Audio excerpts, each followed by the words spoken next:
Hi guys, welcome back to my channel. So today I'm doing another tag video, and this one is called Luxury Items I Regret Buying.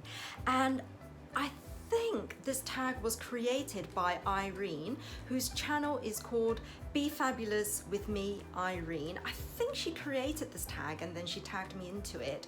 But if I'm wrong, I will put the tag creator in the description box. But I think it was Irene who created it.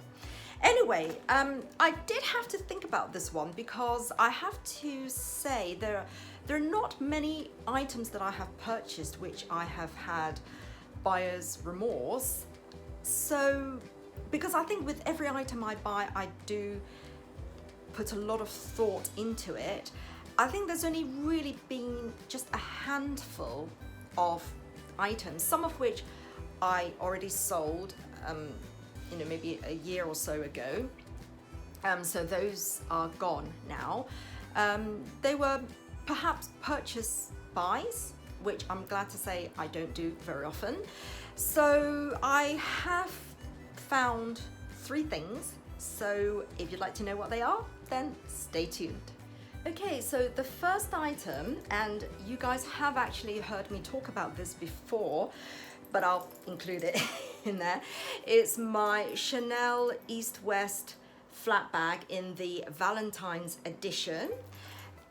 Now, I wouldn't say I regret buying this bag as such, but there is a part of me that wish I had held out longer and just gone for the medium classic flap, because I did actually buy this as a bit of an impulse purchase, because I was sort of browsing on Vestiaire and I saw this and I just thought, oh, it's so cute. I saw all these little heart charms and each one has a special Valentine's message, and I thought, oh, that is so cute.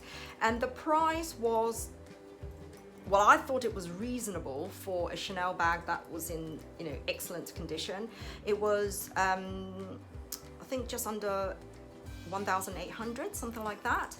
So I just went ahead and bought it, and plus the fact that, it's got all the features of your classic flap. You've got the gold hardware, you've got the beautiful lambskin quilted leather, you've got the double CC turn lock, you've got the pocket at the back.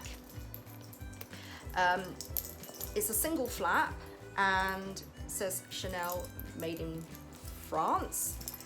And you've got these little internal pockets. So it's pretty much got all the same features as your classic single flap. The only main difference is obviously it's narrower and it's more sort of rectangular.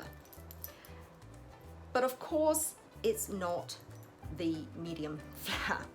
So, there is a part of me that wish I had held out longer and just, searched more or waited longer, for the medium flap, because now I feel like I'm sort of priced out of buying that, especially with the ever, price increases. I just can't justify buying another bag that has all the same features, but probably paying, 2 or 3 times more. So, but having said that, I do really like this bag. I use it a lot and it goes with all my outfits. So in that respect, I don't regret it, but I just wish that maybe I had held out just that little bit longer and gone for that medium flat bag.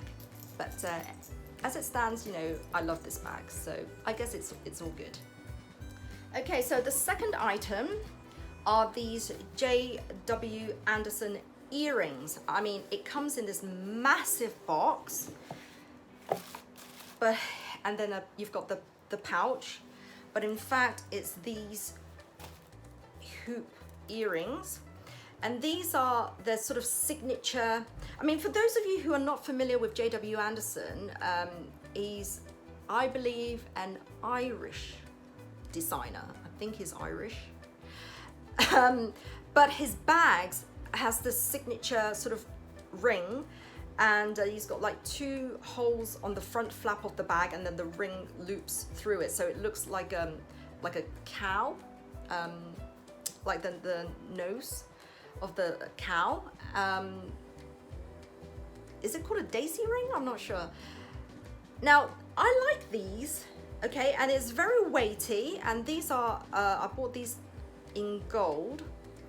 The only problem is I cannot put them on to save my life. I really, really struggle to put them on. Now, it's quite narrow, okay, this part is quite narrow, and, oh dear, I was going to show you, this, yes, goes through the hole quite easily, but then I really struggle to put the bauble in because the opening, the bag opening is really, really tight. So I can't actually, it's hard to actually get it in. And I tried doing it the other way. So I tried doing it so that I insert the pin through the back into the front and then put this in. Again, it took me ages, and it actually works better that way. So I did manage to put them on, but then after wearing them for about 20 minutes, I really felt the pull. It was quite heavy, and they started to hurt after, you know, sort of, I would say probably about 15 minutes. I really felt the weight. So since I bought these, I have worn them once, and I bought these over a year ago, and I've worn them once, and these were not cheap. If I remember correctly, I think I paid either £200 or just under 200. And it says J.W. Anderson, it's got that engraved in there. So I think if I were to sell these now, I'll probably just get half the price, if that. But yeah, so these were not a great purchase. Okay, so the last item that I regret buying is this Dior perfume, and it's called Eau Fraîche Dior Eau de Toilette. You can probably just about see, it's a problem when it's white box and the light reflects on it. It's very difficult. You can probably just about see the Dior, and then it says Eau Fraîche. Anyway, I'll show you the bottle. It's a beautiful bottle. Okay, you can see it's really beautiful. But the reason why I regret buying it was because I had bought this with the view that this was going to replace my Eau Svelte, which I love so much. This is probably one of my all-time favorite fragrance, and it's called Eau Svelte, and it's a body treatment fragrance. Okay, I bought this years ago, but it's been discontinued, and I've been looking through so many different websites, and I've been desperately trying to source this, and oh, it still smells divine. It's so lovely. Anyway, one day I went into House of Fraser, which is a very large department store in the UK, and I was actually in a bit of a hurry, but I went in because I needed to buy, I went in to buy Dior lip glow, which is one that I normally use. And I just thought, oh, I'll just try a few testers. And I tested one, and I thought, oh, it smells a lot like the Eau Svelte. So I was really excited. But I was in a bit of a rush, so I told the SA, you know what, I'll be back and I'll get it. What I should have done was either taken a photo of that tester bottle or just jotted down the name.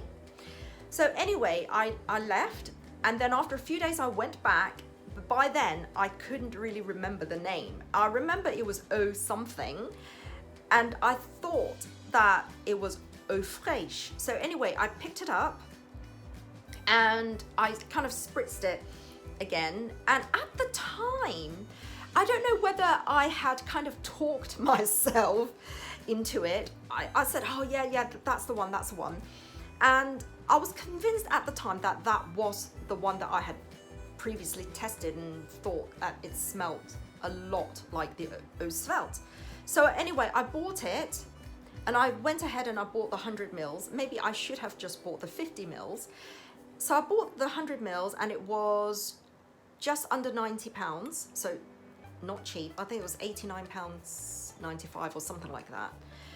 Anyway, I bought it home, and when I sprayed it the following day, it came as a bit of a shock to me, because I then realized, oh gosh, it's not the right fragrance.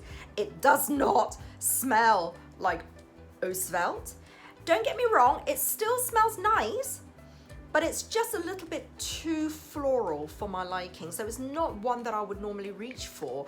And also it smells a little bit like soap. So it's got this soapy smell. I don't know if you know what I mean. And so definitely it's not one that I would reach for. So since I bought this about a year and a half ago. And I've used it probably 3 times. So you can see it's barely been used. It's just been sitting on my dressing table. So I might give it to my mum if she likes it, but I know it's not really her style neither. So I might just use it as a room fragrance, or just spray it on my bedding or something. I'll make use of it.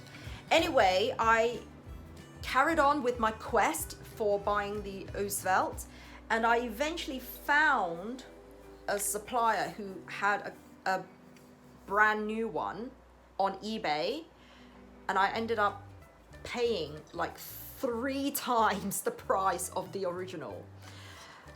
But you know, when you really love something and you finally manage to find it, what do? I mean, I guess that's why, you know, people will pay a premium if it's something that's really sought after. They've been looking for it for a long time. They will pay a premium price for it, and I guess that's what I ended up doing. So I will now use this very sparingly so that hopefully it will last me for many more years to come. But yes, it's this Eau Svelte which has caused me some problems, and I ended up buying Eau Fraiche, which is not the same. So there you have it. Thank you, Irene, for tagging me and for creating this tag, I think. I will of course link Irene's channel in the description box, and I will also tag some ladies.